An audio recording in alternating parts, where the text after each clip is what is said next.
Donc bonjour à tous et à tous. Aujourd'hui, on accueille Léa Barreda qui a soutenu sa thèse en octobre dernier et cette thèse portait sur la caractérisation de la diversité et de la plasticité du métabolome spécialisé des graines de brassicacées. Donc cette thèse a été conduite sous la direction de Massimiliano Corso, Loïc Lepignac et Grégory Mouille dans l'équipe Seed Dream au sein de l'IJPB, l'INRAE de Versailles. Actuellement, Léa est en postdoc au sein de la même équipe afin de poursuivre notamment des travaux de sa thèse. Et aujourd'hui, sa présentation va porter sur l'élucidation du rôle des décorations de métabolites spécialisés régulés par la haute température dans les graines. Alors, bonjour à tous. Donc, tout d'abord, merci aux organisatrices des webinaires de MetaSP en herbe de m'avoir invité à présenter nos résultats de recherche aujourd'hui. Donc, comme l'a dit Anne-Solène, j'ai fait ma thèse à l'Institut Jean-Pierre Bourgin, sous la direction de Massimiliano Corso et Loïc Lepignac. Et actuellement, je viens de commencer un postdoc, toujours au sein de la même équipe. Mais aujourd'hui, je vais vous présenter des résultats que nous avons obtenus dans le cadre de ma thèse. Et donc plus précisément, comment on a étudié le rôle des glucosinolates, de leur décuration et leur régulation par le stress thermique dans les graines. Donc, tout d'abord, une petite introduction, même si vous connaissez bien les métabolites spécialisés. Donc, on retrouve trois classes majeures de métabolites spécialisés. Donc, les composés phénoliques, tout d'abord, qui incluent les acides benzoïques, les acides cinnamiques, pardon, les coumarines et les flavonoïdes, avec plein de sous-structures différentes. Ensuite, on retrouve les composés contenant de l'azote, donc tels que les glucosinolates, les alcaloïdes et les glucosides cyanogéniques. Et enfin, les terpénoïdes qui se classent selon le nombre d'unités d'isoprène qu'ils contiennent. Et donc ces métabolites spécialisés, ils présentent des structures, qu'on appelle core structures en anglais, donc des structures qui permettent de les classifier selon ces différentes catégories métaboliques. Et ensuite, ces structures peuvent être décorées ou modifiées par des groupements fonctionnels que l'on appelle des modifications ou décorations, qui peuvent être par exemple des hydroxylations présentées en bleu, méthylation présentée en jaune, glycosylation présentée en orange ou des acylations présentées ici en vert. Ces modifications vont avoir un impact sur la diversité des métabolites spécialisés, à la fois au niveau de leur diversité d'un point de vue structurel, mais aussi de leur pattern d'accumulation. Et ces modifications vont avoir un effet direct sur les fonctions des métabolites spécialisés en impactant leurs activités biologiques, leur localisation, leur solubilité ou leur stockage. Et donc, pourquoi étudier les métabolites spécialisés? Alors, ils jouent des rôles essentiels dans les interactions des plantes avec leur environnement, notamment dans leur réponse à des stress biotiques et abiotiques, dans leurs interactions avec d'autres organismes, par exemple des symbioses ou la communication plante-plante, mais également ils sont impliqués dans la disponibilité en nutriments et de façon plus générale dans le développement des plantes. Et de plus, ce sont des molécules qui sont valorisées dans différents secteurs, tels que le secteur agroécologique, pharmaceutique, cosmétique et agroalimentaire. Et donc, pourquoi s'intéresser aux métabolites spécialisés des graines? Les graines présentent un métabolome spécialisé vraiment unique, spécifique, comme on peut le voir ici sur ce graphique d'ACP qui présente les échantillons de métabolites spécialisés de différents organes chez la plante modèle Arabidopsis thaliana. On peut voir ici les échantillons de fleurs se retrouvent ici les feuilles et les racines, et l'échantillon de graines se distingue nettement des autres organes. Et on retrouve la même chose chez une espèce cultivée qu'est le riz, donc ici les échantillons des graines. D'autre part, les tissus de la graine présentent des accumulations de métabolites spécialisés très contrastées. Par exemple, ici, les flavonols s'accumulent sur une couche plus externe que les proanthocyanidines qui s'accumulent dans le tégument interne de la graine. Et donc, malgré ces caractéristiques, le métabolome spécialisé des graines est loin d'être complètement décrit et il existe surtout peu d'informations concernant la régulation du métabolome spécialisé des graines par l'environnement, par les conditions environnementales. Et donc maintenant, pourquoi étudier plus précisément les graines de brassicacées? Donc les brassicacées comprennent à la fois des espèces modèles, donc la plante modèle qui est Arabidopsis thaliana, qu'on peut voir ici, mais également plein d'espèces cultivées, donc comme le chou, le chou-fleur, le navet, et également Camelina sativa, donc la cameline, et Brassicanapus, le colza, que l'on peut voir ici. Et donc, ainsi, il existe beaucoup d'outils disponibles pour faire de la recherche sur ces espèces, et à la fois, elles présentent des caractéristiques agronomiques intéressantes. Donc, et bien sûr, ces espèces produisent toutes des graines, dont on peut voir ici certaines images, donc le colza, Arabidopsis et la cameline. Et ces graines sont caractérisées par le fait qu'elles contiennent de fortes teneurs en huile, donc avec des compositions en huile intéressantes, à la fois parce qu'elles comprennent des hautes teneurs en huile et à la fois des acides gras avec des propriétés intéressantes. Et enfin, ce sont des graines qui contiennent vraiment des métabolomes spécialisés très diversifiés. Donc en particulier, les graines de brassicacées accumulent beaucoup de flavonoïdes, d'acides cinnamiques et de glucosinolates. Et ces glucosinolates, pardon, sont très abondants dans l'ordre des brassicales et qui incluent les brassicacées. Et ils sont importants pour les plantes car ils constituent d'importants des composés de défense très importants face au stress biotique. Et également, il y a des données plus récentes, des études plus récentes qui suggèrent qu'ils pourraient être impliqués dans la réponse au stress abiotique. Et pour les humains et pour les animaux, ils présentent à la fois des propriétés plutôt pas néfastes, mais pas des bonnes propriétés. Donc, ils peuvent être pour certains considérés comme des entrées nutritionnelles ou apporter un goût amer aux produits qui en contiennent, mais à la fois certains contiennent des activités bénéfiques, comme certains sont par exemple des composés anticancéreux. Donc les glucosinolates présentent à la fois des bonnes propriétés et des propriétés moins intéressantes, on va dire. Et donc pendant ma thèse, et de manière plus générale dans mon équipe, on s'intéresse à la caractérisation du métabolome spécialisé des graines de brassicacées. On étudie leur diversité et leur plasticité sous différents stress, dans différents tissus de la graine, etc. Et donc aujourd'hui, je vais vous présenter certaines des études que l'on a menées récemment.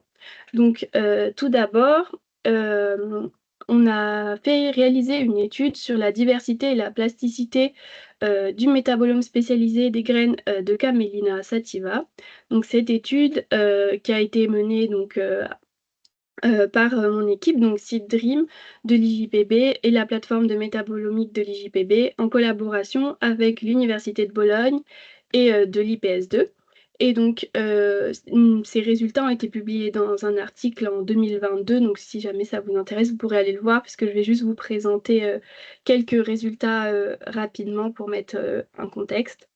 Donc, en gros, ce qu'on a fait dans cette étude, c'est qu'on a cultivé 6 génotypes différents de caméline en plein champ qu'on a récolté pendant 5 années de cultures différentes. Et on a fait des analyses de métabolomiques non ciblées, donc par LC-MSMS. Donc ce qu'on a fait, c'est qu'on a fait une extraction des métabolites polaires et semi-polaires. Ensuite, on a fait donc l'analyse de métabolomiques non ciblées qui nous a permis de détecter plus de 1500 features métaboliques. Ensuite, on a pu les annoter donc, grâce aux librairies publiques et les librairies de la plateforme de métabolomique et chimique de l'IJPB. Et en utilisant une approche de réseau moléculaire, on a pu étendre ces annotations un peu jusqu'à annoter 30% de notre jeu de données. Donc, on a pu voir que les graines de cameline accumulent beaucoup de flavonols, en nombre, beaucoup de flavonols, beaucoup d'acides aminés dérivés et d'acides cinnamiques. Ensuite, on voulait s'intéresser au fait, on voulait évaluer quel était l'effet de l'environnement et du génotype sur le métabolome spécialisé des graines de cameline. Donc, on a fait des analyses statistiques et on a identifié que 75% des métabolites des graines de cameline étaient impactés par le génotype, tandis que 93%, donc vraiment un plus grand nombre de métabolites, étaient affectés par les différentes années de culture, donc l'environnement. Et que donc ainsi l'environnement a un impact fort sur le métabolome spécialisé des graines de cameline. Ensuite, on a voulu évaluer la plasticité des métabolites, qui est l'habilité d'un métabolite à répondre aux changements environnementaux. Et donc, ce qu'on a vu, c'est que les métabolites spécialisés présentaient une très forte plasticité comparée aux composés majeurs de réserve de la graine, donc l'huile et les protéines, qui, eux, présentent une plasticité modérée, voire basse. Donc, à la suite de cette analyse, on s'est demandé si les stress environnementaux pouvaient moduler le métabolome spécialisé des graines. Et si c'était le cas, quels pouvaient être les mécanismes qui pourraient être impliqués dans l'induction du métabolome spécialisé par les stress environnementaux. Et donc, pour évaluer un peu ces questions, on a décidé de passer à la plante modèle, donc Arabidopsis thaliana. Et ce qu'on a fait, c'est que on a appliqué différents stress pendant le développement de la graine d'Arabidopsis, donc plus particulièrement un stress hydrique, un stress thermique, un stress de chlorure de cuivre qui induit le stress oxydatif et d'autres réponses similaires à celles observées dans le cadre d'un stress biotique. Et donc, on a récolté les graines sèches cultivées dans ces différentes conditions de stress. Donc, il y avait aussi une condition contrôle, bien entendu. Et on a extrait encore une fois les métabolites et fait de la métabolomique non ciblée. Et il s'est avéré que le stress thermique induisait le plus fort changement, la plus forte induction dans le métabolome spécialisé des graines. Et donc, on a décidé d'étudier un peu plus quel était l'effet de ce stress sur le métabolome spécialisé des graines d'Arabidopsis. Donc, ce que l'on fait, c'est qu'on applique un stress de 27 degrés pendant le développement de la graine. À l'inverse, les plantes contrôle se développent à 21 degrés. Et donc, il faut savoir que les graines se développent plus rapidement en conditions de stress thermique. Par exemple, ici, 9 jours après floraison, en conditions contrôle, la graine elle est déjà au stade mature, tandis qu'en conditions contrôle, à 9 jours, elle n'est qu'au stade torpille. Donc, on a fait tout un travail de synchronisation du développement des graines entre les deux températures de culture.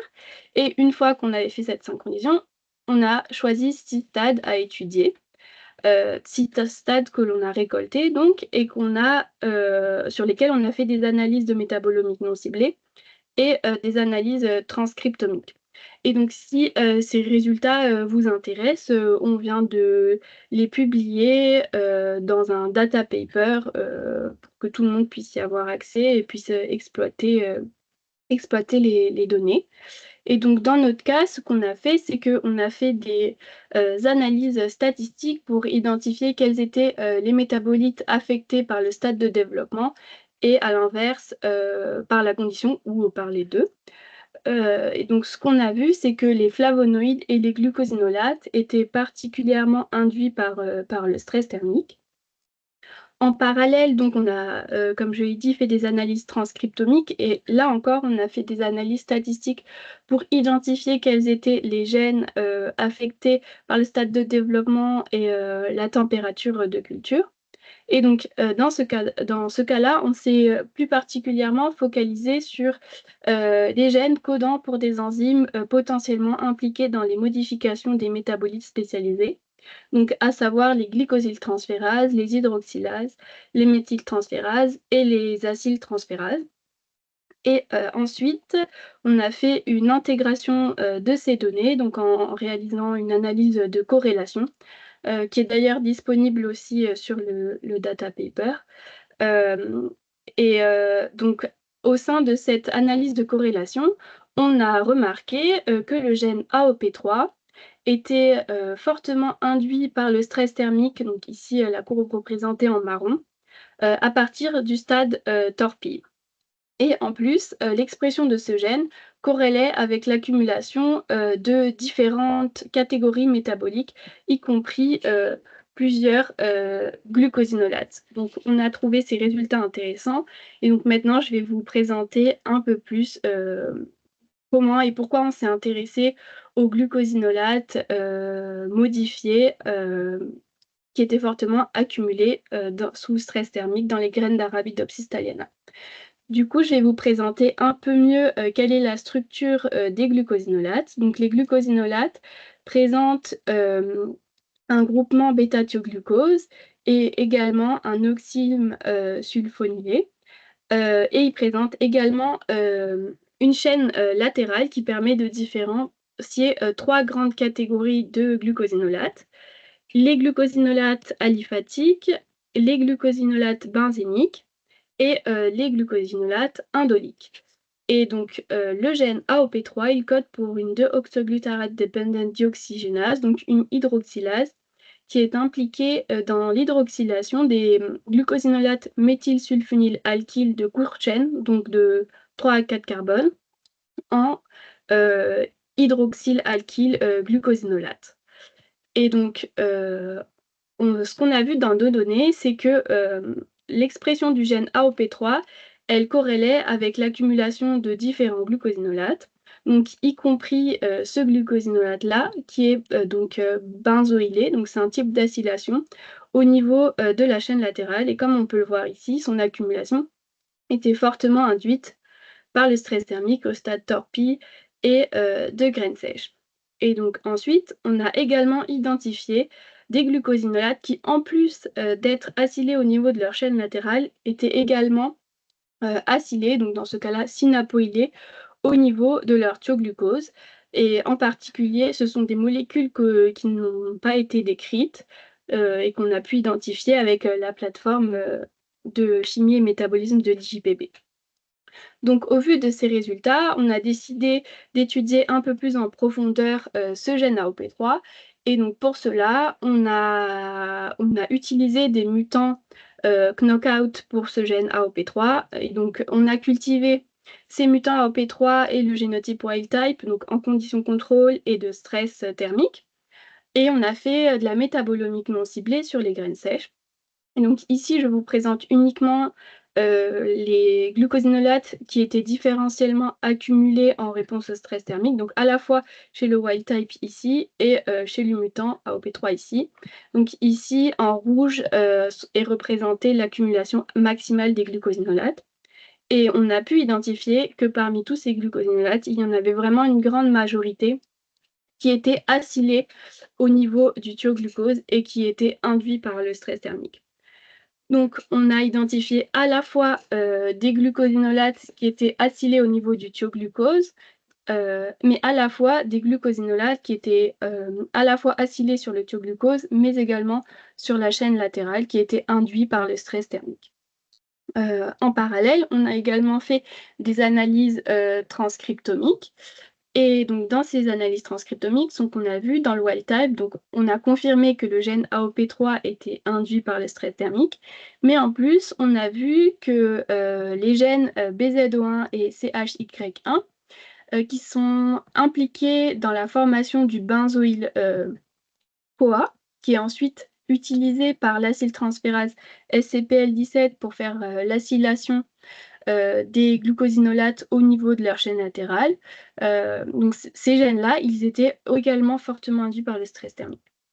Et donc, à la vue de ces résultats, on s'est ensuite demandé si cette acyltransférase SCPL17 ne pouvait pas être également impliquée dans l'acylation des thioglucoses, des glucosinolates. Donc, pour répondre à cette question, ce qu'on a fait, c'est qu'on a cultivé des mutants AOP3, SCPL17 et BZO1 avec le génotype wild type, en conditions contrôle et de stress thermique. Et là encore, on a fait de la métabolomique non ciblée sur les graines sèches. Et donc ici, encore une fois, apparaissent uniquement les glucosinolates qui étaient différentiellement accumulés.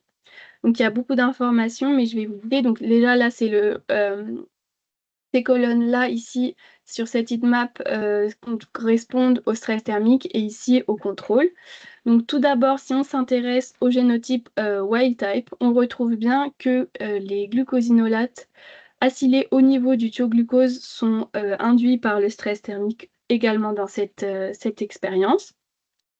Ensuite, si on s'intéresse aux lignées mutantes pour SCPL17, on peut voir que les glucosinolates acylés au niveau de leur thioglucose sont bien moins accumulés dans ces mutants. Donc on peut en déduire que l'enzyme SCPL17 est impliquée dans la synapolylation et la benzoylation des thioglucoses des glucosinolates.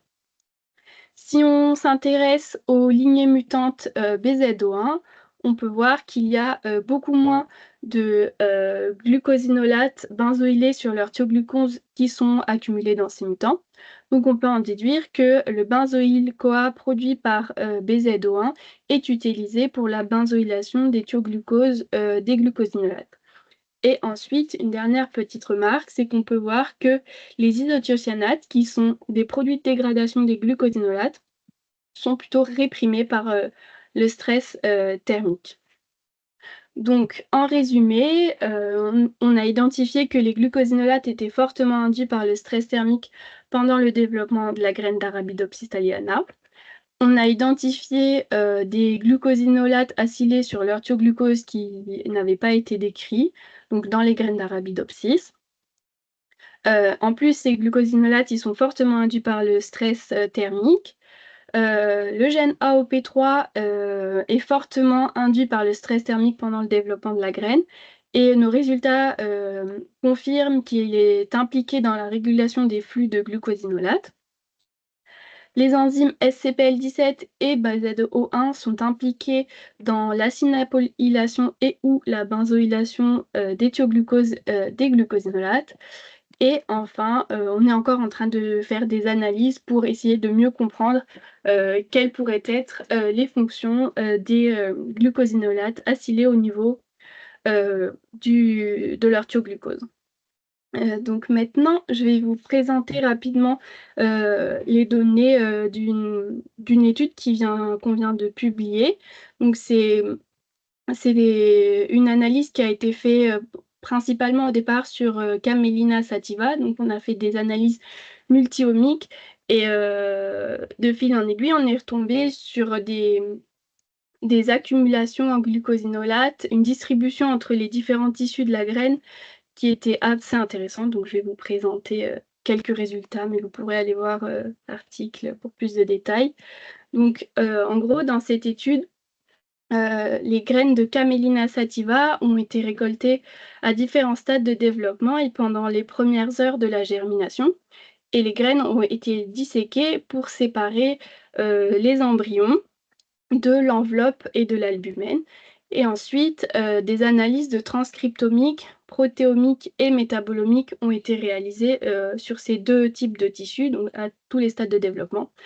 Et donc là, aujourd'hui, je vais juste vous présenter des résultats de métabolomique, parce que comme je le disais, en regardant les données métabolomiques, on a retrouvé que la distribution des glucosinolates dans les deux tissus de la cameline était différente de celle connue chez Arabidopsis thaliana. Donc, on a décidé de comparer les profils d'expression dans ces tissus dans différentes espèces de brassicacées. Donc dans la cameline, dans Arabidopsis et dans le colza, donc Brassica napus. Et donc, il faut savoir que la cameline se caractérise par le fait que ces graines accumulent des glucosinolates à longue chaîne aliphatique, tandis que le colza, lui, ses graines accumulent des glucosinolates à courte ou moyenne chaîne aliphatique. Et Arabidopsis thaliana accumule les deux types de glucosinolates, donc à courte, moyenne chaîne aliphatique et longue chaîne aliphatique, mais uniquement un type, donc à 8 carbones. Et donc ce qu'on a vu, c'est que les glucosinolates et les ithiocyanates, donc les produits de dégradation des glucosinolates, présentaient des accumulations dans les graines contrastées entre les différentes les 3 espèces de brassicacées qu'on a étudiées. Donc, en particulier, ce qu'on a vu, c'est que les glucosinolates à longue chaîne aliphatiques qui s'accumulent dans la caméline et chez Arabidopsis thaliana étaient accumulés dans l'enveloppe et l'albumène des graines, tandis que les glucosinolates à courte et moyenne chaîne aliphatiques qui s'accumulent donc chez Arabidopsis et le colza s'accumulent dans l'embryon. Et donc, pour conclure, des conclusions générales. Donc, les graines de brassicacées accumulent des profils de métabolites spécialisés très divers. Les conditions environnementales et les stress affectent fortement le métabolome spécialisé des graines de manière générale. Les glucosinolates, et plus particulièrement ceux qui sont acylés au niveau de leur thioglucose, sont fortement induits par le stress thermique pendant le développement de la graine d'Arabidopsis thaliana. Les enzymes SCPL17 et BZO1 sont impliqués dans la synapoylation et ou la benzoylation des groupements thioglucose des glucosinolates. Les glucosinolates et les isothiothanates présentent des patterns d'accumulation contrastés dans les tissus de la graine parmi les espèces Camelina sativa, Arabidopsis thaliana et Brassicanapus. Et les glucosinolates dérivés de la méthionine à longue chaîne aliphatique s'accumulent dans l'enveloppe et dans l'albumène, tandis que les glucosinolates à courte et moyenne chaîne s'accumulent dans l'embryon. Donc, de manière générale, on a pu voir que les conditions environnementales et les stress affectent fortement le métabolome spécialisé des graines. Donc, ça peut ainsi affecter la qualité nutritionnelle et physiologique des graines. Donc, il est donc très important d'évaluer l'effet de l'environnement et des stress sur les métabolites spécialisés des graines et de la qualité de la graine. Donc, plus particulièrement, je vous ai présenté plus de résultats concernant l'effet d'un stress thermique sur l'accumulation des glucosinolates, qui ont des propriétés bénéfiques et plus détrimentales. Et donc, il est important de comprendre les processus et les effets du stress thermique dans l'accumulation des glucosinolates dans les graines afin d'anticiper et trouver des solutions pour maintenir la qualité des graines. Et donc, je tenais maintenant à remercier toutes les personnes qui sont impliquées dans les travaux que je vous ai présentés. Et donc, tout d'abord, mon directeur de thèse, Massimiliano Corso, qui est aussi maintenant mon encadrant en postdoc. Ensuite, toutes les autres personnes impliquées dans ces projets, donc Loïc Lepignac aussi, qui est le directeur de notre équipe, Céleste, Angibos, Céline Boulard, Céline Brosse, Delphine DeVos, Damaris Grain, Nicolas Klevko, Marine Lebon Navarro et Eletra Frassinetti, donc mon équipe Seed Dream de manière plus générale. Ensuite, un grand merci aussi aux membres de la plateforme métabolomique avec qui on travaille tout le temps. Donc Stéphanie, Boutet, François, Jean Chrysologue, et également les membres de l'équipe FIGERM, donc Boris, Tracy et Loïc Rajou. Et merci à tous pour votre attention. Avant, je vais juste passer ce petit message. Si vous êtes intéressé dans l'étude des métabolites spécialisés, donc plus particulièrement dans les graines, il y aura bientôt une position de postdoc qui va s'ouvrir dans l'équipe et une autre d'ingénieur pour travailler sur les métabolites spécialisés d'Arabidopsis et la régulation de l'homéostasie des métaux. Donc, si vous êtes intéressé, vous pouvez contacter Massimiliano, dont le mail est ici. Voilà, merci à tous. N'hésitez pas si vous avez des questions. Merci beaucoup, Léa, pour ta présentation. Oui, du coup, on va passer à la partie questions. Vous pouvez directement prendre la parole ou utiliser le chat si nécessaire. Benoît, je t'en prie. T'as ton micro qui est coupé, on t'entend pas. Vous m'entendez? Oui. D'accord. Félicitations pour cet exposé, très intéressant. J'avais une question par rapport au SCPL, Oui. donc, impliqué dans l'acylation. Donc la SCPL 17, là, vous montriez un schéma dans lequel vous avez, je ne sais pas si c'est vous qui l'aviez utilisé ou étudié ou quelqu'un l'a étudié Mhm. précédemment. Donc en fait, en gros, dans l'acylation des métabolites secondaires, il y a deux classes, principalement deux classes d'enzymes là, qui font de l'acylation. Il y a Mhm. les BAD acyltransférases qui utilisent donc des esters de coenzyme Oui. et les SCPL qui, en tout cas pour celles que je connais, utilisent des esters de glucose comme Oui. donneur d'acide, de groupement Oui. acyle. Tout Et à là, vous fait. mettez coenzyma sur votre, enfin, des esters de CoA comme co-substrat. Est-ce que c'est quelque chose que vous avez vérifié ou qui est connu? Oui, tout à fait. Je me suis moi aussi posé la question. Mais donc, cette acyltransférase, elle a été étudiée par Clint Chappell qui travaille justement beaucoup sur les SCPL et a pas mal travaillé sur les glucosinolates et les acides cinnamiques. Et du coup, ces résultats, pareil, il avait utilisé des mutants et ça suggérait vraiment, enfin, les résultats suggèrent que c'est vraiment, indiquent que c'est SCPL17 qui est impliqué dans cette synapolylation. D'accord. Et c'est justement quelque chose qu'on veut vérifier dans l'équipe en faisant de l'expression hétérologue euh, et en utilisant justement comme substrat du synapoïl-CoA. D'accord. Oui, donc ça n'a peut-être pas été vérifié alors. Ok. Parce que oui, ce serait étonnant que tout à coup une SCPL se mette à utiliser les esters de CoA. C'est pas impossible, mais ce serait quelque chose de nouveau. Oui, Euh, et alors, elles ont aussi quelque chose d'original, ces SCPL. Elles sont localisées plutôt dans les vacuoles, alors que oui. les esters, les BAD sont plutôt dans le cytosol. Euh, les enzymes précédentes, elles sont cytosoliques, vous avez une idée? Les enzymes précédentes, vous voulez dire... Ah, celle-ci, par exemple, Celles qui sont en AOP3. amont. Ouais, Euh, AOP... AOP3, oui, elle est cytosolique, d'accord. il me semble, si je dis pas de bêtises. Et après, si c'est vrai que si c'est la dernière étape, et éventuellement, elle pourrait être vacuolaire, cette SCPL, mais ce serait quelque chose aussi d'intéressant. Est-ce que vous savez si ces glucosinolates s'accumulent d'abord dans le vacuole avant d'être éventuellement dans les parois? Ou c'est quelque chose qui est connu? Oui, normalement, ils s'accumulent dans les vacuoles, justement, et ensuite, les enzymes qui sont impliquées dans leur dégradation, dans les myrosinases, vont pouvoir agir et les isocyanates, donc les produits de dégradation, vont pouvoir être produits quand il y a une attaque d'herbivorie, par exemple, un stress biotique, Ouais, et ils sont libérés des vacuoles, oui. d'accord.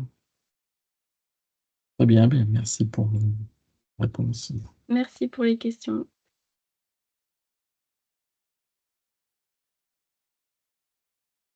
Est-ce qu'il y a d'autres questions?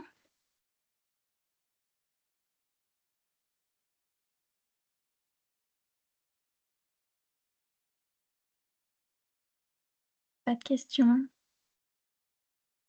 Bon, eh bien, Léa, je te remercie encore pour ta présentation. Merci à vous. Et avant de se quitter, je vais vous montrer une petite slide pour Ah, je peux arrêter. normalement, est-ce que vous voyez mon écran? Oui. Oui, ok. Du coup, pour le webinaire du mois prochain, donc, qui aura lieu le mercredi 2 avril, nous allons retrouver Frédéric Pitre, qui est professeur à l'Institut de recherche en biologie végétale à l'Université de Montréal. Et qui dit Montréal dit décalage horaire. Donc, exceptionnellement, ce webinaire-là, il ne sera pas de 12h30 à 13h30, mais de 15h à 16h. Donc, faites bien attention, vous pourrez vous connecter à 12h30, mais il n'y aura personne. Ne vous inquiétez pas. Du coup, Frédéric Pitre, il travaille sur la décontamination des sols par phytoremédiation, la capture du CO2 ou encore la production de biocarburants. Et donc le mois prochain, il va nous Il va nous présenter leur plateforme de production durable de bioproduits basée sur la réhabilitation environnementale. Donc n'hésitez pas à partager ce teaser pour le mois prochain et je vous souhaite une très belle journée et à très bientôt. Merci, à bientôt. Au revoir. Au revoir.